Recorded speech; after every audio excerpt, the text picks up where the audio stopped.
we were left wondering, what more did Nick Austin and the recruiting team have in store? Did they have another, ace up the sleeve?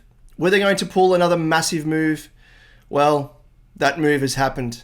And, geez, it's got me excited. Pick 3! What? Welcome back to Blue Baggers Edge. Always a pleasure to have your company. And if you're new around these parts and enjoy our content, let us know by giving us a like and subscribe. And we do appreciate your support as always. Someone cooked here. Just summarizes Nick Austin and the recruiting team's performance thus far. Haven't even finished yet. Thus far across the trade period. But I thought, surely not. Surely they don't have another rabbit they could pull out of the hat. Another ace up the sleeve. Well, not only have they pulled a rabbit out of the hat, they've pulled out pick 3. West Coast's pick 3. The couple of moves that Nick Austin and the recruiting team did early on by getting our hands, first and foremost on pick 14 from the Hawks, in itself was impressive and I was blown away with. But to then get your hands on a top 3 pick in a draft that is being spoken about as, one of the strongest in the last 20 years with top-end generational talent is just, I don't think there's a word for it. It's just absolutely incredible. Breathtaking, really. As this deal gets finalized, as I record this, reportedly the way that it is looking, it's going to be a 3-way deal. So Carlton will be giving up pick 12, 14, 73 and Matt Owies for pick 3, 63 and 68. Obviously those later picks help us out with regards to matching bids for the Campo twins. West Coast, they get Liam Baker, Owies, pick 12 and 73 and give up the pick 3. And Richmond get pick 14 and give Liam Baker. I've been a massive fan of Matt Owies and I was a little bit disappointed at the club for letting him go. But if he's like, I guess the cherry or the steak knives in this deal to get pick 3, I would happily drive him across the Nullarbor to Eagles HQ to get the deal done. But looks like I don't need to do that because it's almost finalised. So I think from an Eagles perspective, it didn't really make much sense. Like, to me, it's akin to, one of those fanciful trades that you do in, like in FIFA or AFL Live, where it's so lopsided in your favour, and you're like, yeah, as if this would ever happen in real life. This is virtually like what it is. That's the only way I can describe it. But I thought that, yes, even though 14 was such a bargaining chip, that the Eagles would almost have a bit of, PTSD with the fact that, a couple of seasons ago they gave up pick 3 to North Melbourne, gave up virtually Harry Sheezel, and I think it was pick 40 to them, as well as Willie Rioli to Port Adelaide.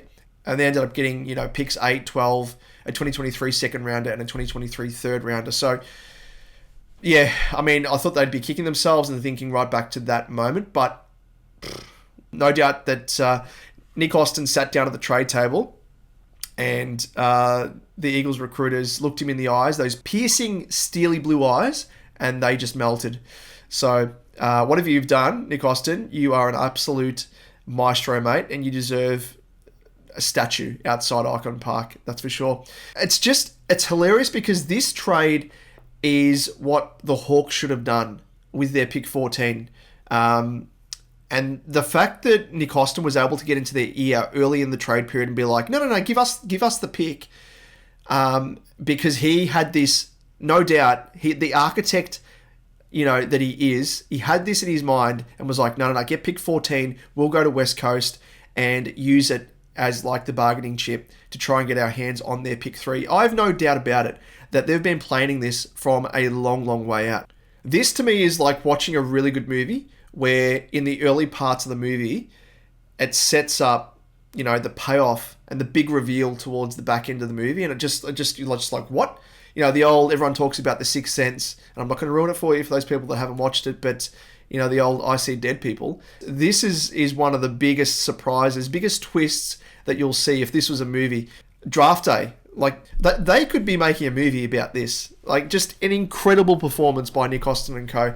Now, in terms of, and I will speak about this in greater detail in another video, talking about the potential prospects that we could be picking up with pick 3 and just incredible to even utter those words. But I will mention that I know there will be some of you out there that have PTSD from the year that we picked up Paddy Dow with pick 3 and didn't opt for LDU. But rest assured when I say that this draft is an entirely different beast. Like, think in terms of being able to take your pick of a Nick Dacos, a Bontempelli, a Zach Butters, a Cripps or a Green.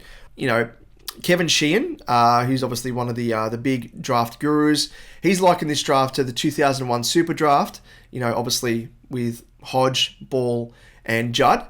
And he's actually gone as far to say that it's one of the best that we'll have in the last 20 years.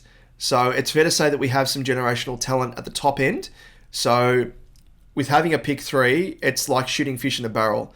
Like, we're spoilt for choice. So rest assured that this isn't going to be a Dow at pick 3.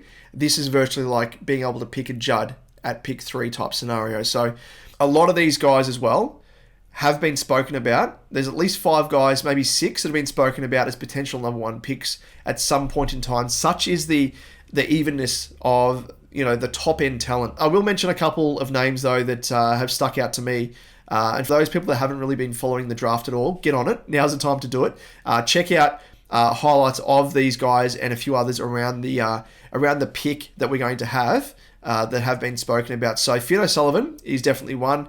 Obviously, Sam Walsh's brother, spoken enough about that in the media. He's a hard-running midfielder. He's actually been likened to a Marcus Bontempelli, more of a well-rounded midfielder, can set up goals, can go forward, kick goals, link play around the ground, an incredible talent. Then there's Sid Draper, who, to me, when I saw his highlights, blew me away.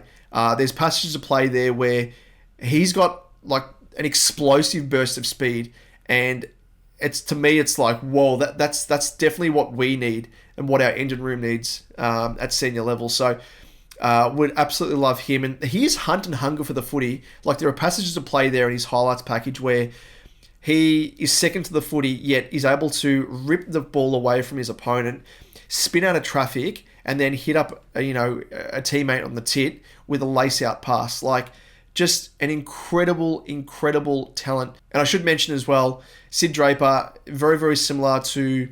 that explosive speed reminds me so much of Juddy, but he's been likened to, say, Butters. There's Lawler, who's been likened to more of a Tom Green or a Dusty as well, just big body type player, can run through the middle, can push forward, kick goals, a really, really nice player. Would complement Cripper nicely as well as a bit of a 1-2 combo. Junior Cripper virtually, but I think these speedy players, those with explosive speed, are the ones that I'm hoping we get a hold of. There's Jagger Smith, who I haven't spoken about. I expect him to go pick 1. He is probably the most complete player, has attributes, explosive speed.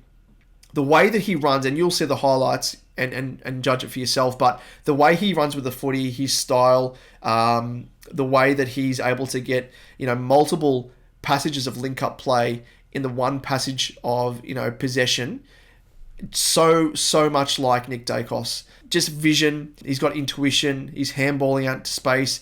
He is an incredible talent. I expect him to go number 1. He would be my top choice for us to get. Sid Draper would be another, and Finn O'Sullivan probably next up. And I think Lawler, we've already got enough of those bulls like Cripper. Would love to have another junior Cripper, but I think we are in definite need of a bit more speed to complement, the likes of, Walshy, Chera, and the balls like Cripper, Hewitt, Kennedy, and obviously recent inclusion with Lord.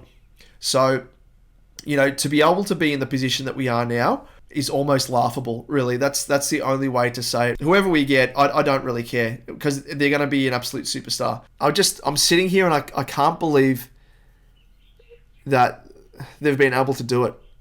Like, when it was reported that we might get our hands on pick 3, I thought, no, West Coast won't do that. We don't have enough trade capital to entice them. But what do you know? Nick Austin and co, they've pulled a massive, massive rabbit out of the hat. And it's almost like watching a magician, weave their magic, and you're left wondering how the bloody hell they do that. And I have no doubt that such is the architect type mind of Nick Austin, that he's been planning this from the get-go. Get our hands on, pick 14, weasel our way into that deal between the Hawks and West Coast, use that as a massive bargaining chip to then trade up for pick 3 from West Coast.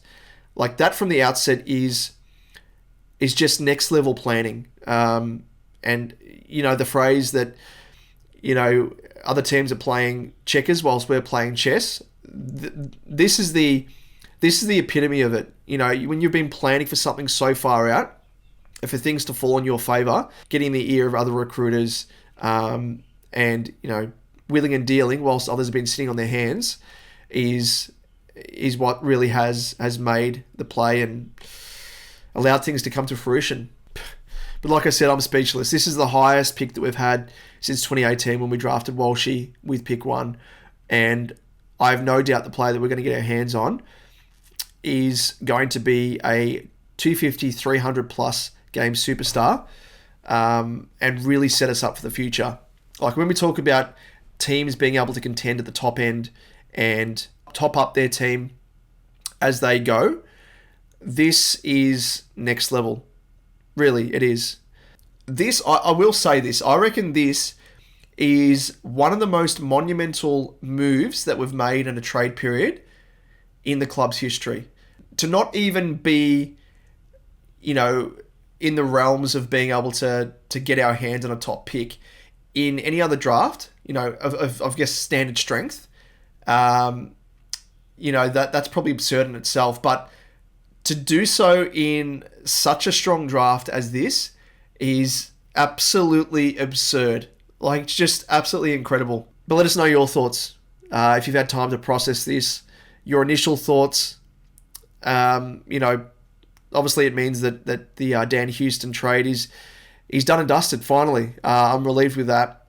But I have no doubt, like, looking back on this trade period in 5+ years' time, Houston is going to be a distant memory, if that. Like, I think this is going to be one of the cornerstones of setting us up for a premiership tilt. I have no doubt. Like, this injection of talent, it means that we don't have to really target the likes of an Oliver or a Petrarca and sell the farm. It's we've got one of our own, really. No matter who we choose, it's going to be an insane youngster. So get around it, ladies and gents. Let us know your thoughts down below, and I will, of course, come back to you with another comprehensive video looking at the potential draftees that we will be looking at around about pick 3. And until then, have a look at all the highlights, soak it up, Baggers, and we'll see you in the next one. Go Baggers.